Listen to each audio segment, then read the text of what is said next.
Hello, my name is Richard Roberts. I'm a trustee at Ffald y Brenin, and I wanted to tell you a little bit about the life of St. Brynach and how that relates to the story of Ffald y Brenin. So Ffald y Brenin is a retreat centre that's set in the beautiful remote hills of West Wales. The centre was founded in the 1980s. A farmhouse and outlying buildings were converted to accommodation for just over 20 guests. So people come from all over the world to seek God, to pray, and to reflect on their lives.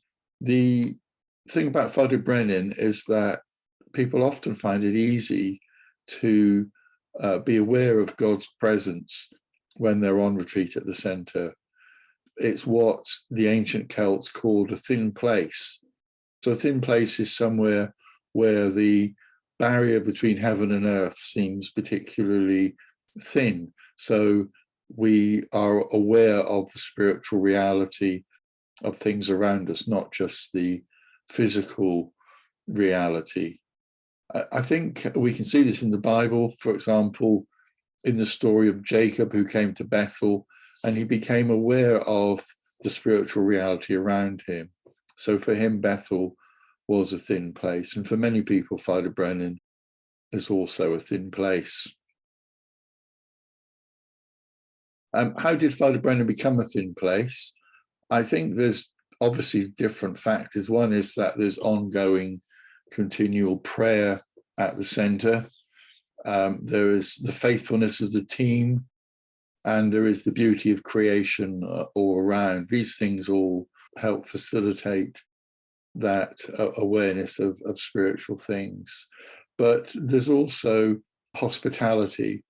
Hospitality is the heart of the gospel.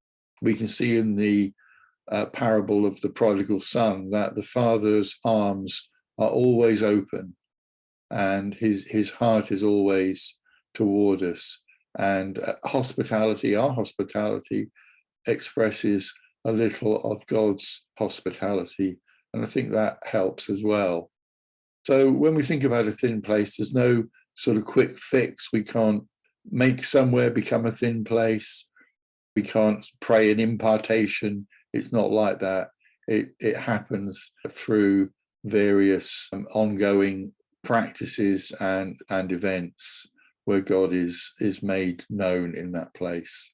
Another factor in creating a thin place, I think it's often somewhere where the kingdom of God has been present in power. And that brings us to the story of St. Brynach. Brynach lived in the 6th century, but what we know of him comes from much later in the 12th century. How much of it's myth and legend isn't known. Certainly some of it appears to be mythical, but there's probably some factual basis behind quite a lot of it. It's probably told in the literary genre of epic. So it's a story told maybe in the same way that we would look at the Knights of King Arthur or other tales from the so-called Dark Ages. They're told in a particular way. So St. Brynach is famous in Pembrokeshire in West Wales. He founded various churches, including one at Nevern, a few miles from the site of Ffald y Brenin. So Ffald y Brenin is in the Gwan Valley, and the valley in St. Brynach's time was said to be uninhabitable due to the howling sounds that the locals heard at night. They attributed this to demons. So Brynach had a prayer station on the small mountain above the valley, and the howling ceased as Brynach prayed. And Brynach is reputed to have been of noble birth, but he gave up all of his rights and privileges for the sake of the gospel. By our standards, his life was quite austere. He wore rough clothes and he frequently undertook stringent fasts. He engaged in long prayer vigils, and particularly on the mountain where Ffald y Brenin is now situated. So during these vigils, he saw angels, and I think other people saw angels as he prayed.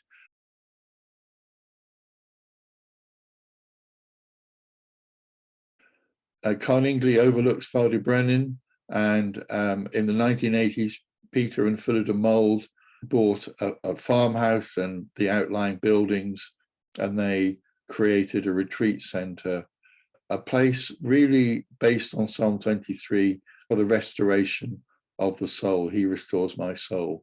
And the name Ffald y Brenin again relates to Psalm 23. It means the sheepfold of the king. Sometimes healings occur. In the early days, there was a lady who fell and broke her arm, and Ffald had called an ambulance.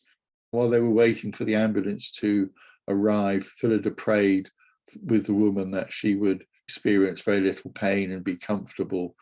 By the time the ambulance arrived, her arm had been completely healed. Such things have continued since then. And of course, these are very wonderful stories, but Ffald y Brenin is primarily a retreat centre. And that's the main thing, that we come to seek God, to seek his presence. And there have been times when there's been a remarkable sense of God's presence. But my usual experience is more that I go with questions and issues, and I pray them through, and I find new direction, and my soul has been restored as I seek God.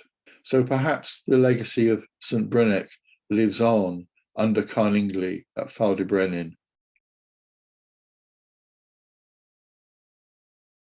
Now, there's no technique or secret that we can employ to make somewhere a thin place. We can pray, we can be hospitable, we can seek the presence of God in our localities, and that's likely to change the spiritual atmosphere around us. Our local houses of prayer network at Ffald y Brenin employs simple practices in order to cultivate God's presence where we live.